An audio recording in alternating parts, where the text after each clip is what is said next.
Hey everybody, and welcome back to my channel. If this is your first time visiting, please take a moment to subscribe so you can be alerted to future videos.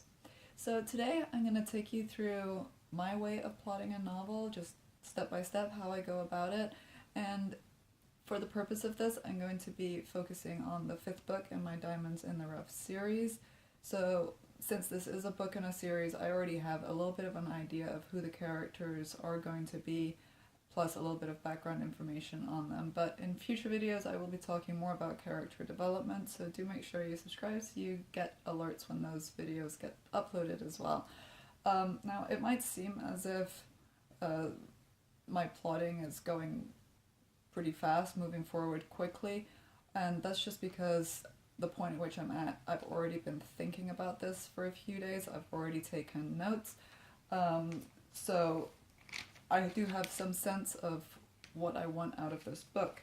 Now, you'll see I start always with my notebook. I take notes. You'll see I'm crossing out here. I'm making notes in the margins as my ideas change, as I hit some, issue in the plot that maybe I can't figure out how to work around and I have to backtrack and maybe come up with new problems for the characters, or just things aren't going as I would like for them to be going, and I don't really like the way things are turning out or shaping up, or I don't feel like it's a plausible situation for the characters to be in, and then again I have to backtrack, rework it, rethink it, and come up with something else, something better, something that I'm happier with. So the point at which I'm at right now, I'm pretty okay. I'm still not 100% happy with what I've come up with, especially the solution to the plot and how it ends, but it's getting there.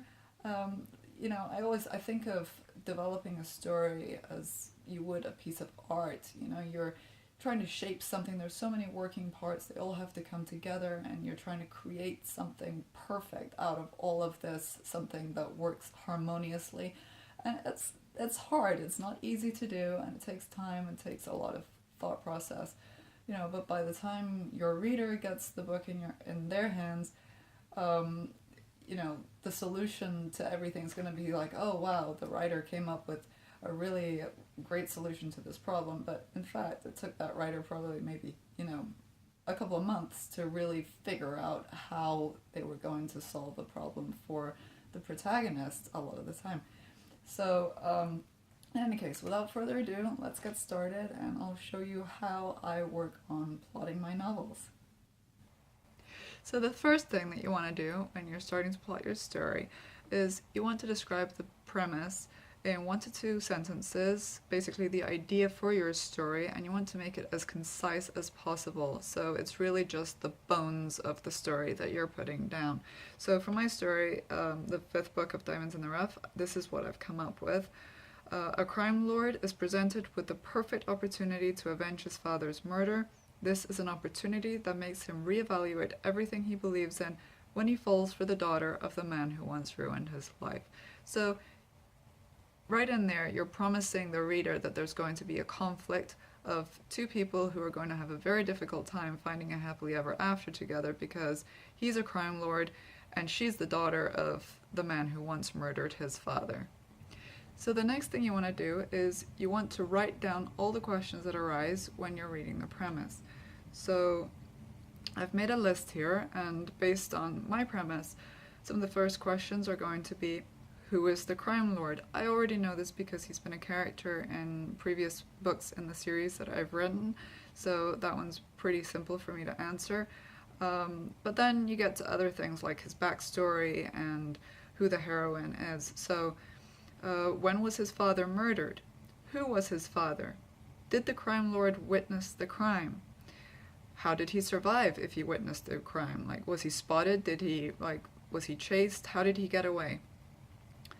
Why has it taken him so long to seek revenge? What does this perfect opportunity to seek revenge, what does it entail? What is everything he believes in? Why would he fall for the daughter of the man who killed his father? How does she make him reevaluate his beliefs? Does she fall for him too? Why would she fall for him when he's a criminal? Will the crime lord eventually go through with his revenge, or will he abandon this need that he has for revenge because of this woman? And how do these two people meet in the first place? How do they get to know each other? The most important thing, one of the most important things when you're writing a novel, is to constantly ask what and how, because it's very important that your characters have motive and that they're not just acting irrationally, because that will just make them come off as stupid or irresponsible, or the reader just won't relate to them. So they have to have reasonable motives for acting the way that they do, for going places. If, like, for instance, in this case, the heroine is going to go into the poor part of London, it's a dangerous place, and she's going to need motive in order to go in there. And the motive is she's actually running away from the man that her father is trying to get her to marry. And then she runs into the crime lord, who is Carlton Guthrie is his name. She runs into him and she asks him for help, and then eventually she regrets this decision of hers. She realizes, oh, this was not a smart thing to do, I'm just going to go home again, except now Carlton is keeping her hostage because he sees her as a perfect opportunity of getting back at her father by, you know, using her as leverage. So he's going to torture her father a little bit by, you know, sending some letters and basically saying, I have your daughter, and, you know, I'm going to treat her really badly, you know, just, you know. So, and then makes the father wonder what's going on, because he actually really loves his daughter. He's done some really awful things in the past by, you know, killing Carlton's father and also some of the servants that were in his employ. So he's not a good guy, but his daughter is the apple of his eye, and he will do almost anything for her. And so Carlton knows this, and he's going to use the daughter against him and basically lure the father to him so he can, with the intention of killing him. But then Regina, the heroine of the story, based on her getting to know Carlton and Carlton getting to know her and the emotional attachment that develops and him starting to care for her, he then will find it impossible to actually go through with it in the end, which will then eventually cost him his own freedom, because her father will then take advantage of the situation and have him disarmed and arrested for kidnapping and attempted murder. So that's kind of the story in a nutshell, but it's really great to ask all of these questions just because it gives you a sense of, you know, where is the plot going? It forces you to address some issues that could arise later on in the story, problems that, you know, could have you writing yourself into a corner if you don't ask these questions beforehand, or it could have your characters acting in a way that will make readers think, oh, this is, you know, not good, it's not well thought through, or why is the hero or heroine suddenly doing this? It's not in their character to do this. It forces you to really take a look at your characters and your story and think things through. So once you've asked yourself a whole bunch of questions, you need to answer these questions, and you do this in a synopsis bias, which basically forces you to write down from start to finish everything you feel is going to happen in your story. So there's still going to be some gaps and things, but don't worry about that. You'll flesh everything out as you go along. You're going to go over it repeatedly again and again, finding the plot weaknesses and just filling in or maybe reworking a few areas. That's totally normal. Nothing, like, the plot's not going to be perfect the first time you sit down and set it out for yourself, so it's going to take time. So here's what I have so far. Let me just go to the top of this. So based on all the questions I've asked myself, I've come up with this. When Valentine Sterling was 13 years old, he witnessed the murder of his father, the Duke of Wyndham. Fearing for his own life, Valentine fled his home and sought refuge in St. Giles, where he renamed himself Carlton Guthrie. When Bartholomew, another much older criminal at the time, recruited him in exchange for shelter and food, Carlton went willingly. He learned to steal, spy, con, and fight. He shed his sweet innocence in favor of cunning ruthlessness and did what he had to in order to survive. but he disagreed with Bartholomew's methods, considering him psychopathic, and eventually split from him in a coup that gave Carleton power over St. Giles.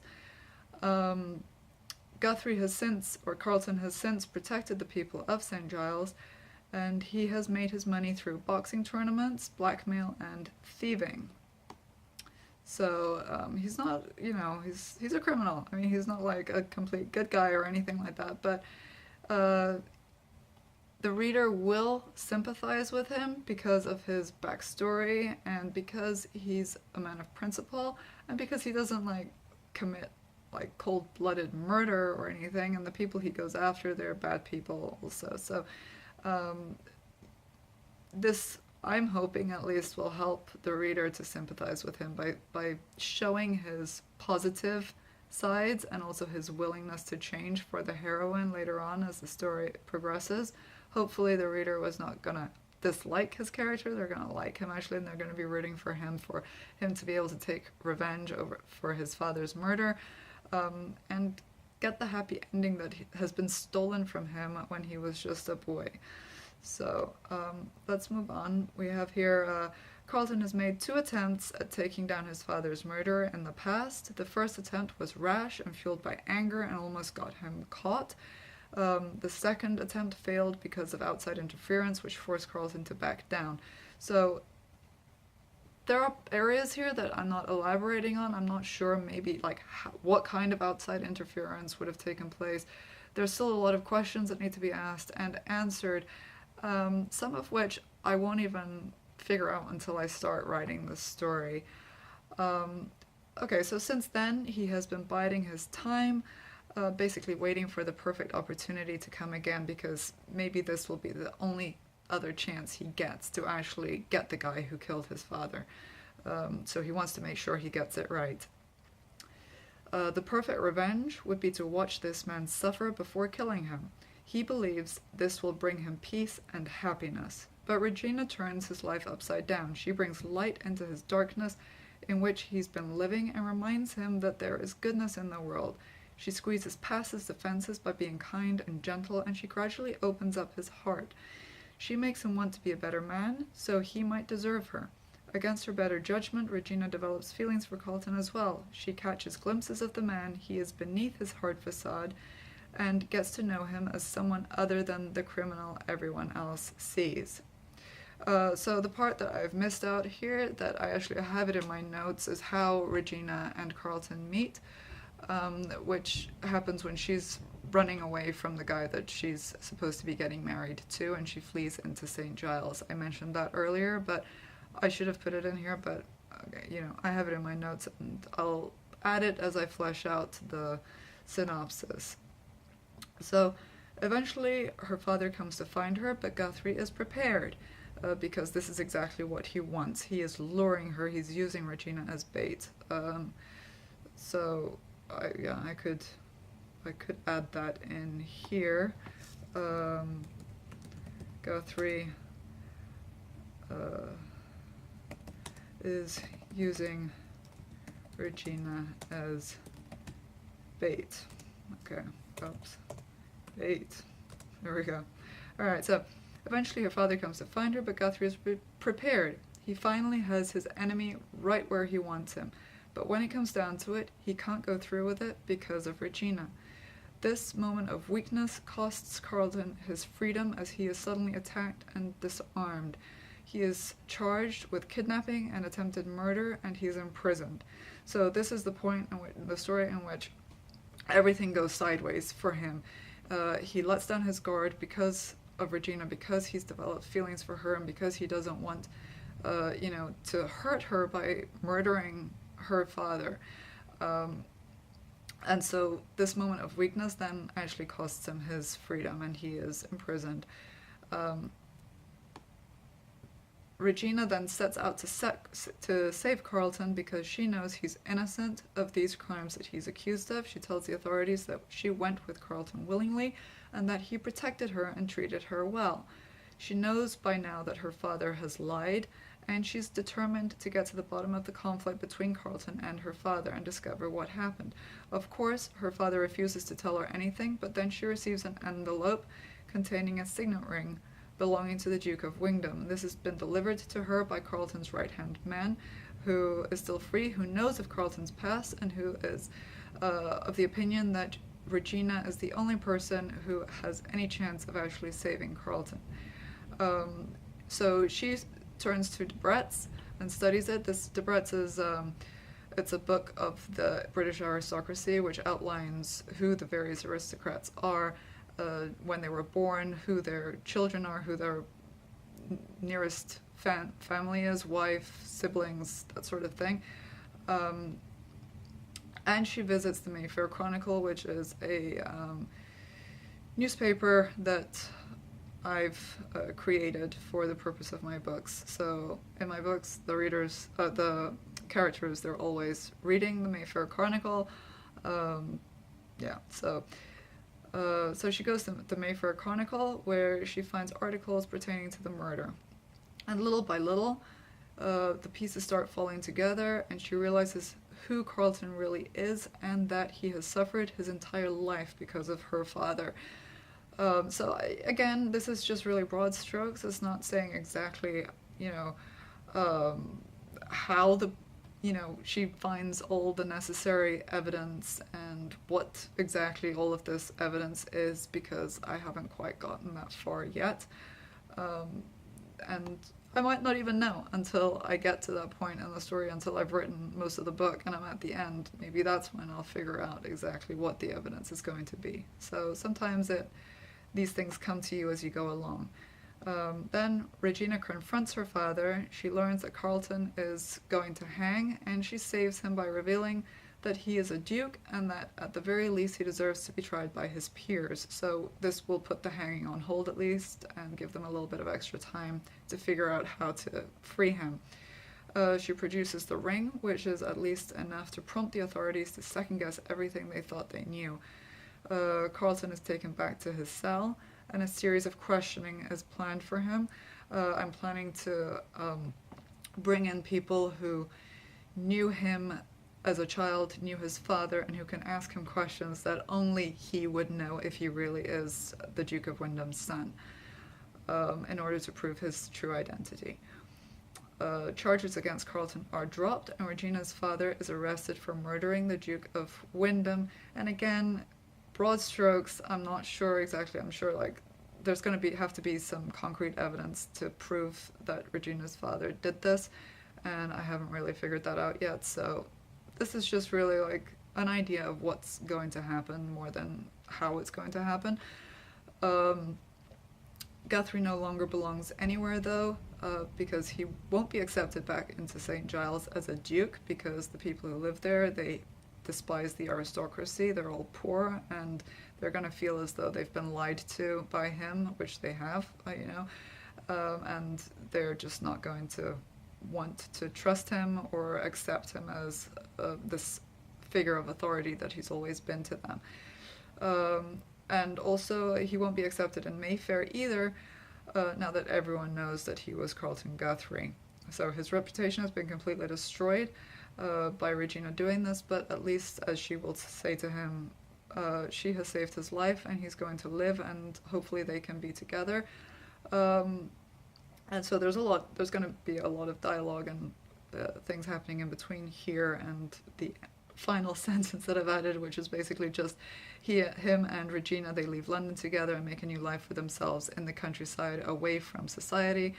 And he puts his career as a criminal and hidden identity into the past and moves on with her by his side, and they live happily ever after. So that's pretty much how the synopsis goes, and as you can tell, and as I've mentioned already, there's a lot of other stuff to add, including, for example, I have here in my notes why, or the reasons behind why Regina's father killed Carleton's father in the first place. So I have here that his father, so basically Carleton's father married the woman that Regina's father was in love with before he married Regina's mother. Also, Carleton's father has snatched up property from under Regina's father's nose, and he has stopped him from doing business, from investing in certain businesses by saying that he wasn't trustworthy. And so he has really been this obstacle who stood in Regina's father's way, you know, for so long that eventually just everything reached a pinnacle, boiled over, and yeah, he decided to get rid of him by killing him. So yeah, so that's, you know, one of these things that has to be added into my synopsis, along with several other elements, like how, you know, Regina ends up in St. Giles and all of this. So, but basically you got the gist of it. So this is the next step of the plotting process, and let's move on to the next. So after making the summary, you move on to making a list of the necessary scenes that your novel is going to require. This is not a list of the chapters, because that's going to be different. Some of these scenes might require 2 chapters, some of them might be present in only half a chapter. So this is something you figure out as you start fleshing out the various scenes, but this is what's going to need to take place in the story. So Scene 1, Regina prepares for the wedding and ends up running away. She encounters Guthrie in St. Giles and asks him for help. Then Regina settles into Guthrie's home. Guthrie starts plotting revenge, writes letters to her father, taunting him with the fact that he's holding his daughter hostage. Regina realizes she's not free to leave when she has a change of heart and decides to go home. She is now Guthrie's prisoner and fights him over the injustice of being held captive. Regina tries to escape and fails. Guthrie offers Regina reassurances, promises to treat her well if she doesn't cause trouble. She demands answers that he refuses to give. Regina's brother visits the Black Swan, which is where Regina is being held hostage. It's an inn that Guthrie owns. It's where he lives and where all his boxing matches are being held also. So the brother spots her. She realizes that her father will come for her and pleads with Guthrie to let her go, but she doesn't realize that he is actually using her as bait. So this is all part of his plan to lure her father to him. Her father comes and Guthrie is prepared. Huge fight ensues, but when faced with the chance to kill Regina's father, Guthrie can't do it and loses his freedom as a result. Guthrie is accused of kidnapping and attempted murder. Regina visits Guthrie in prison. She receives a signet ring and starts digging for evidence. The signet ring, of course, as we already know, arrives in a letter through the mail. It's not that she's given it. It's not that Guthrie gives it to her in prison, you know, just to make that clear. Regina saves Guthrie from hanging by revealing his true identity. Charges against Guthrie are dropped. Guthrie and Regina leave London, marriage, and happily ever after. So this is just really, really basic outline here, and it just gives a very good overview of the various plot elements and where the action is going to take place. And it also shows me that up in here,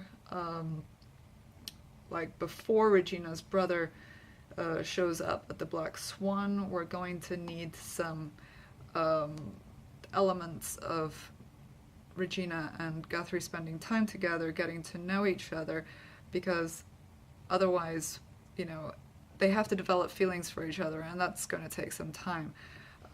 So this means that Guthrie will have had to hold Regina hostage for, I would say, maybe a couple of weeks before the brother actually shows up in the picture, maybe even longer, because otherwise it doesn't make sense that she would care enough about him or be in love with him so early, you know, or so quickly enough to risk, you know, going up against her father and, you know, trying to help Guthrie and everything that could do to her reputation. So there has to be, there has to be a reasonable explanation for all of this, for her actions.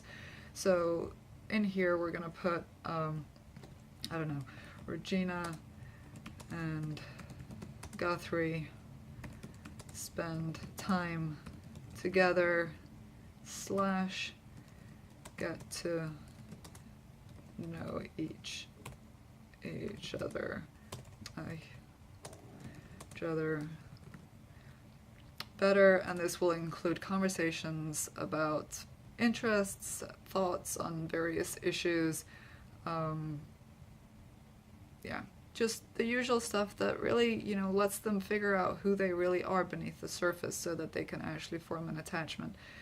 And then, once this has been done, we're going to move on to describing the subplot.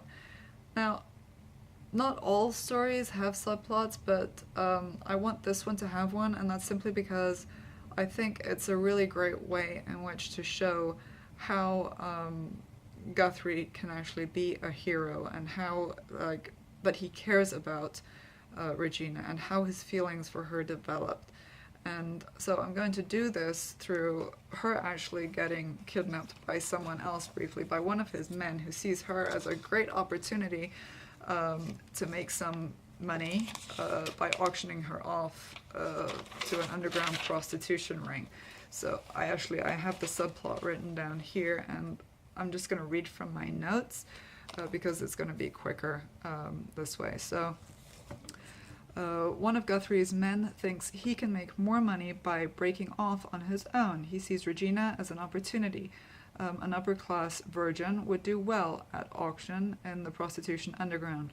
So he drugs her, kidnaps her, and takes her to the Riverside barge, which is run by one of Bartholomew's underlings, who's taken advantage of the vacuum that arose after Bartholomew's death, and is now catering to the most depraved. So she gets taken hostage like that, and is you know, treated poorly. And this is then going to show how outraged Guthrie is going to be when he realizes that she's gone and that she is being put in harm's way. And it will also make her, I think, reevaluate her feelings for him, and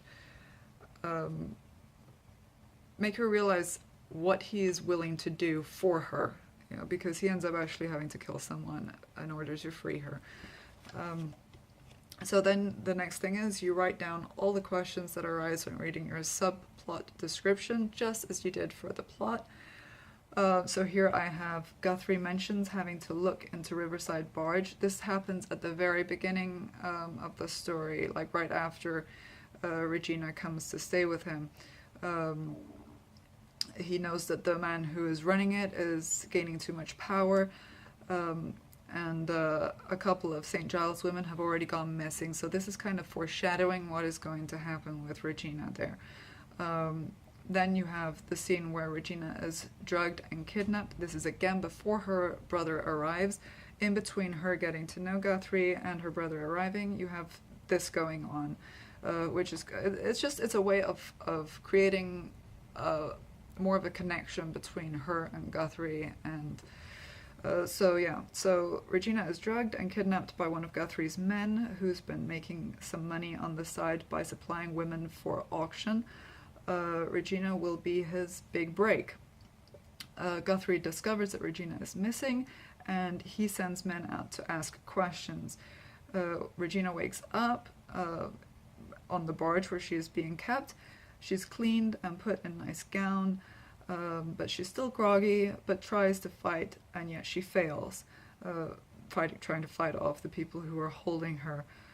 Guthrie figures out where she is, and he storms the barge, killing the men who tried to hurt her, or who tried to sell her, along with the man who took her. Guthrie brings Regina back to the Black Swan, where he takes care of her. He shows her kindness, and he shows her, it's an opportunity for him to show a more human side to himself, and really show her that he's a good person at heart, behind all the anger, behind this need for revenge, behind this hardened facade that he shows the world.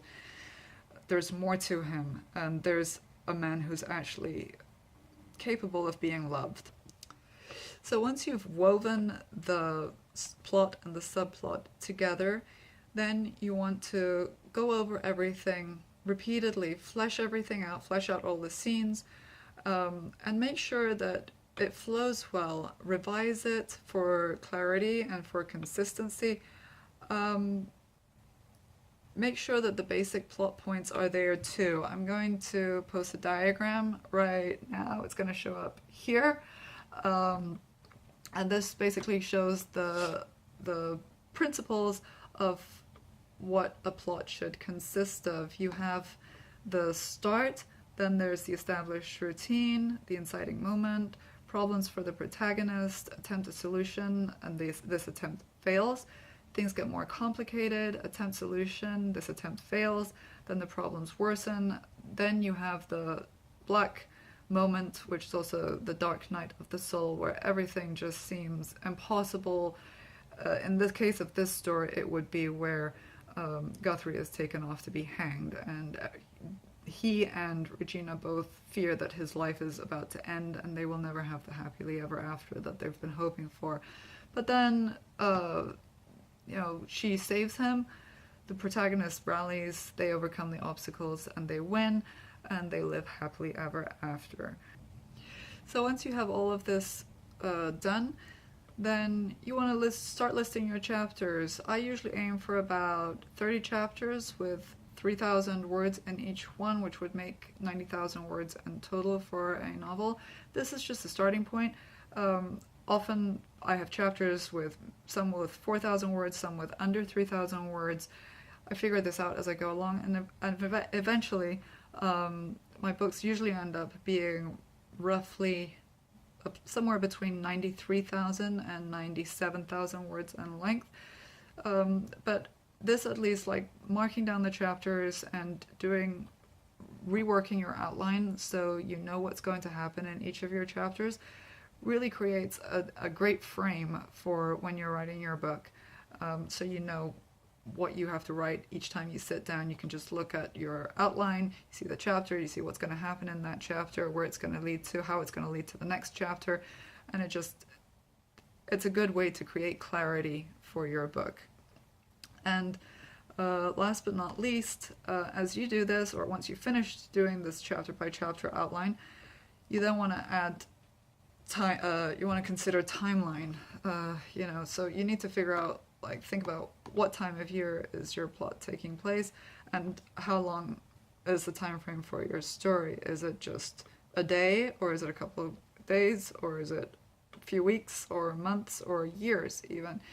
And then you write, with each chapter that you've marked down, you write what is the time, what's the date for that chapter, when does it take place, and this will just help you as you go through. So if you're on chapter 10, you can look back to chapter 1 and you can see how many days or weeks or months have passed in between. It's a good reference just for consistency as you're writing, so you don't forget how much time has elapsed from one scene to the next, or from, between a few chapters.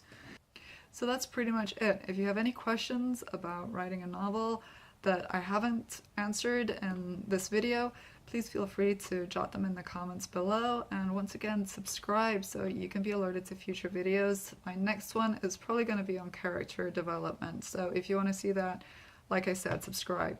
And until next time, happy writing, happy plotting, and thank you so much for watching this video. Bye!